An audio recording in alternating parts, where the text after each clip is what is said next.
ఇదేంటో తెలుసా? ఆయన ఎవరో తెలుసా? శివాజీ మహారాజ్, మరాఠా సామ్రాజ్యాధిపతి. ఆయన గురించి ఇక్కడ ఎందుకు వీడియోలు వస్తుంది? ఇది ఎక్కడుందో తెలుసా? ఎక్కడో కాదు, శ్రీశైలంలో ఉంది.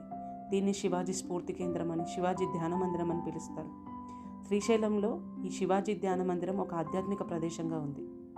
ఈ ప్రాంతంలోనే శివాజీ మహారాజ్ ధ్యానం చేసి శ్రీ భ్రమరాంబాదేవి ఆశీస్సులు పొందారని లోకవిదితి.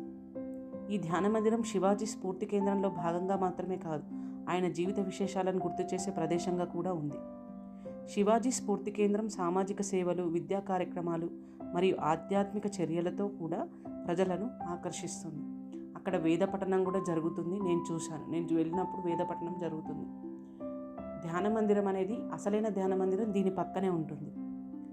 భారత సాంస్కృతిక వైభవము, అఖండ మరాఠా సామ్రాజ్యం సంబంధించిన మ్యాప్, ఇవన్నీ కూడా ఈ ధ్యాన మందిరంలో ఉన్నాయి.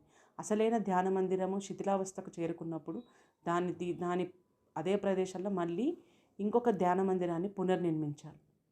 ఇటువంటి ధ్యాన మందిరం అనేది చాలా ప్రశాంతంగా ఉంటుంది. పక్కనే ఉన్న అసలైన ధ్యాన మందిరంలో అమ్మవారి విగ్రహము, శివాజీ విగ్రహంని కూడా ఒక గాజు గదిలో పెట్టి ఉంచారు.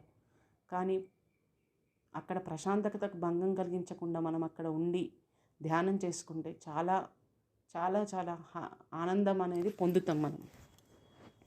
ఇంకా ఇక్కడ ఇంకొకటి ఏమిటంటే, ఈ విగ్రహాలలో శివాజీ మహారాజు వెంకటేశ్వర స్వామిని దర్శించుకున్న ఘట్టం కూడా ఉంటుంది. అది కూడా చూడండి, అది తప్పకుండా ఉంటుంది. అఫ్జల్ ఖాన్ని చంపిన విధానం, ఇవన్నీ కూడా ఉంటాయి.